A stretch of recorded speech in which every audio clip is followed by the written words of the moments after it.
Hi blessings, welcome back to my channel. My name is Brooke and today I am bringing you my first TBR of 2023, what I'm reading in January.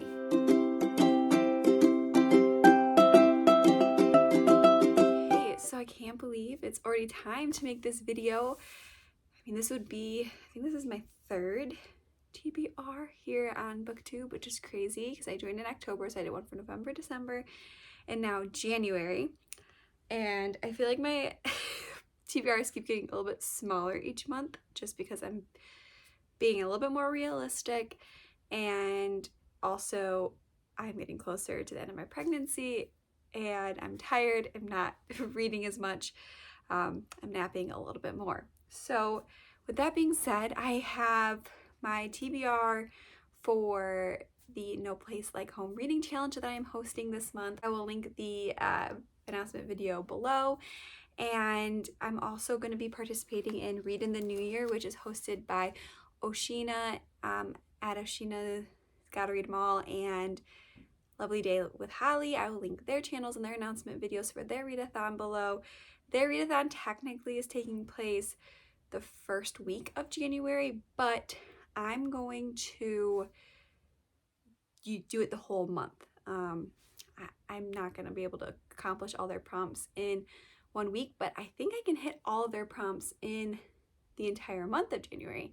So I'm excited about that. I'm also participating in Chantel from Chantel Reads All Day, her year-long book challenge, which is Read Your Bookshelf. So I'll be sharing what I'm going to be reading for the prompt in January. So most of these books fit multiple, since I'm doing two reading challenges, readathons, and then I have Chantel's book. They kind of all overlap a little bit. I think what I'm going to do is first talk about what books fit the categories for No Place Like Home, and then I will go through the categories in Oshina and Holly's readathon, and then I'll talk about what I'm going to do for others. We'll see. Might be a little bit back and forth with showing some of these books, but they all kind of overlap. So I'm actually hosting a reading challenge this month, and I'm super excited. Like I said in the announcement video, there's no pressure to do all 6 prompts. I'm not going to do all 6 prompts. I think I've got 4 that I'm going to focus on, hopefully, and get to all of them. But this is just more of an encouragement for myself, and that I wanted to share with all of you to read some local authors or books that take place where you live. I have quite a few on my shelf that I have been neglecting, and this is the perfect time to dust them off and get them read. The first prompt that I'm going to fulfill for No Place Like Home is to read an author who lives in your state. Now, the author I'm choosing to read is Susie Finkbeiner. I'm going to decide between this one and another one of hers. I can get both of them on audio, and I think that's the format I'm going to use, just because with having so many local authors in my plans for January, not many of them have audiobooks available, but Susie Finkbeiner does.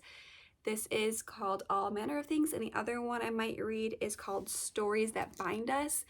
I also believe she has one called The Nature of Birds, which I've heard really good things about. I'll read the back of this one really quick. After Annie Jacobson's brother, Mike, enlists as a medic in the Army in 1967, he mails her the address of their long-estranged father. If anything should happen to him in Vietnam, Mike says, Annie must let their father know. In Mike's absence, their father returns to face tragedy at home, adding an extra measure of complication to an already tense time. Letter by letter, the Jacobsons must find a way to pull together as a family, regardless of past hurts. In the tumult of this time, Annie and her family will grapple with the tension of holding both hope and grief in the same hand, even as they learn to turn to the one who binds the wounds of the brokenhearted. So obviously it's historical, takes place in 1967, but there is element of faith in this, as the last sentence hints at, and also I do know Susie is a Christian because she attends the church I used to attend when I was in college.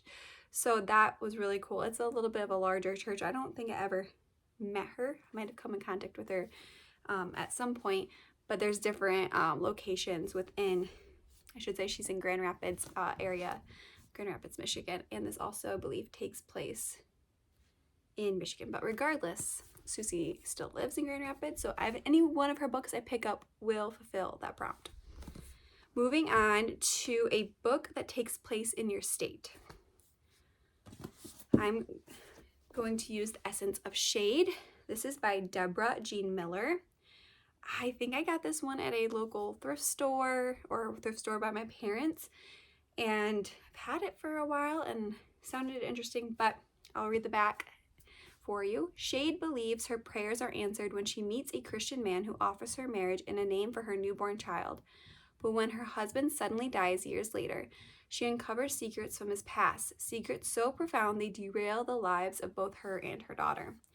Seeking to rebuild her life and independence, Shade moves to a small Michigan beach town and falls in love. The relationship, however, can never be. Her internal struggle to honor her vow to God, while denying her own desires, throws her on a path of attempted redemption. And it also sounds like this author also lives in Michigan, born and raised in Southeast Michigan. Sounded interesting, the premise. It sounds like a little bit of mystery. There's faith element. So this one was definitely intriguing. It's been on my shelf for a while, and it fulfills one of my prompts. Next one I'm doing from No Place Like Home is a local new to you author. Now, both of these would work for that because I've not read anything by either author, but I'm picking up for this specific one is Angel's Song by Sarah Shaning. I know Sarah, and she's super, super nice, super lovely. I met her actually at a craft show a year ago, and I participated in a few craft shows with her, and she is super nice. She has multiple books, and I have 2 of her books. Another one that I have is this one, The Rise of the Antichrist. There's 7 books in the series, and so this is more a dystopian end times book. But this one I think is more like fantasy-ish, but they're all Christian fiction. So I will go ahead and read the back. Prince Enlin has sought respite alone in his cabin when a knock at his door puts a woman who has lost her memory in his care. Before he can determine what to do with her, his men arrive and a betrothal is forced upon them. Prince Enlin cannot marry, for he carries a secret of prophecy that if he ever does, his beloved kingdom will fall. Brienne, though she barely remembers more than her name, insists marriage for her is forbidden. Brought together by circumstance, Brienne and Prince Enlin fight a growing attraction to each other that both must deny. When an unexpected enemy rises up and more secrets come to light, a rise of evil threatens both their lives, and together Prince Enlin and Brienne find themselves fighting a battle that could destroy everything. I'm not sure, fantasy and romance is not like my go-to genre, but I really want to have had these books for a year, and I really need to get to them. The last prompt that I'm going to be doing from the No Place Like Home reading challenge is to read a book that takes place within 100 miles of your hometown. For that, I am picking up Bud Not Buddy, and this takes place in 1936 in Flint, Michigan, and I grew up 10 minutes south of Flint, really, really close. Grew up going to the mall in Flint, like that was the mall we went to. This is right in my backyard, and I've not read this classic, Bud Not Buddy, or the Watsons Go to Birmingham, but I picked this one, and I believe the author used to live in Michigan, but I think he's in Canada now, so this only really fulfills the prompt of taking place within Michigan. For those of you that don't know what it's about, I'll read a little bit off the back. In 1936, in Flint, Michigan, times may be hard, and 10-year-old Bud may be a motherless boy on the run, but Bud's got a few things going for him. 1, he has his own suitcase full of special things. 2, he's the author of Bud Caldwell's Rules and Things for Having a Funner Life and Making a Better Liar Out of Yourself. 3, his mama never told him who his father was, but she left a clue. Flyers advertising Herman E. Calloway and his famous band, the Dusky Devastators of the Depression. Bud's got an idea that those flyers will lead him to his father. Once he decides to hit the road and find this mystery man, nothing can stop him. Not hunger, not fear, not vampires, not even Herman E. Calloway himself. I saw someone haul this recently, and it made me, I forgot I even had it on my shelves because it's down with my middle grade and books that I have set aside for homeschool, and I forgot I had it. And so when someone hauled it and said Flint, Michigan, I was like, oh my gosh, I need to read that for January for my reading challenge. So I think it might have been Krista from Books and Jam. I think it might have been her who recently was gifted it or hauled it or something along those lines. Okay, so now we're going to move to the Read in the New Year readathon that Oshina and Holly are hosting. The first prompt is to lose weight, so read a book under 250 pages. Now, ones I've already talked about, both of these are under 250 pages. So as long as I pick up one of these, I'll fulfill that prompt. Number 2 was something about food, or the book taking place about food, and I don't have anything on my TBR for that. So not gonna do number 2, so we'll skip down to number 3, which is to drink more water, to read a book with water on the cover. Now, I wasn't gonna do this one either, but then I realized All Manner of Things has a lake in the back. So I'm thinking, like, if I get to this one, then that counts. If not, not a huge deal, but this one also would count for that. 4 is social media detox, to read a book set in the past. I have quite a few, so I'm actually going to talk about 2 new books about for this prompt, but I also, both of these take place in the past. But I have 2 newer books that, or 2 books I haven't talked about yet for my TBR that also take place in the past. The first is The Unknown Beloved by Amy Harmon. This, I really want to get to it. I don't know if I will with all the challenges and reading things that I'm doing, but I would say this is like my top priority. Ever since I heard Gloria talk about this in the Historathon wrap-up live video, and I'm dying to read Amy Harmon. Heard a lot of good things about her books, and I'm just really intrigued. So I'm going to read the back of this for you to see if maybe it's something you want to pick up. Chicago, 1923. 10-year-old Danny Flanagan returns home to find police swarming the house, her parents dead. Michael Malone, the young patrolman assigned to the case, discovers there's more to the situation and to Danny Flanagan herself. Then the authorities care to explore.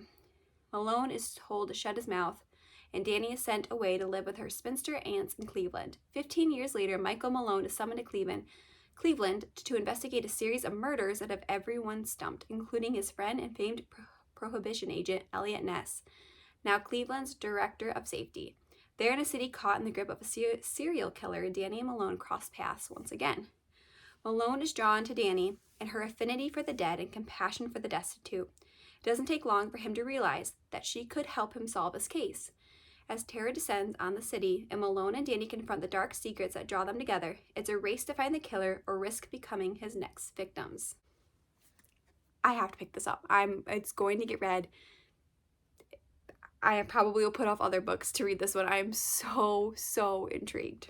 Okay, this next one, no surprise, I've talked about it multiple times. It's An Echo in the Darkness. The second book in the Mark of the Lion trilogies comes after A Voice in the Wind. This takes place in the past. It's biblical history, and I'm really excited to pick this up. I'm actually going to be buddy reading this for the first time with Katie from Ponytails and Paperbacks. Am I saying that? No, Paperbacks and Ponytails. I knew I was going to mess this up. I wrote it down and I still mixed it up. I'll link her below. She's also hosting a reading challenge for the month of January, so I'll also link that for you guys. And they've got some really great prompts going for that one. Number 5 for the read in the new year is to make a new friend, to read a new to you author. New to me, new to me, new. I got a lot of options, so that one is for sure taken care of. 6 is to exercise more, to read a book in a series, second in the series. And 7 is to save money, to read a book you did not pay for. Now that's going to be either The Unknown Beloved or All Manner of Things, or if I read a different Susie Finkbeiner book, because I'm going to use audio, and both these are from the library, so completely free there. If I use any audiobook for anything else, that will also be, filling that prompt. The next thing that I have is the Read Your Bookshelf challenge from Chantel, and the prompt for January is to read a book that starts with the or a. Super easy. I have lots of options here. I have The Essence of Shade, The Unknown Beloved. I think that might be it for the. Nope, I have one more. The Case for Christ. So Bailey from Bailey's Bookshelf and we haven't got to it yet. We keep saying we're gonna buddy read. It's been in like both of our TBRs for a while. We've decided, we finally have a plan. We're gonna read like 2 to 3 chapters or 2-ish chapters a week, and then do the discussion questions together at the end of each chapter. So this probably will go into February. So I don't know if I'm going to use this even if I start it, because I don't want to carry over books for this specific reading challenge. So I'll probably use one of these. If they both get read, I'll just pick what's easier to find a book for February. And if only one gets read, then that's the one I'll use. That does it for my January TBR. I'm really excited now that I'm like talking about all these books. I'm super, super excited for the reading month, and it's my last full reading month. Well, unless baby girl decides to come a little bit early, but it'll be my last full reading month without a newborn. So it's like, I feel like it's like my last chance to really get some reading in before my whole life and schedule gets a little disrupted. But thank you all so much for watching. Let me know if you're participating in any reading challenges. If you're participating in mine, I would love to know. Let me know what you're reading for those prompts below. And I will talk to you all in the comments and see you in my next video. Bye.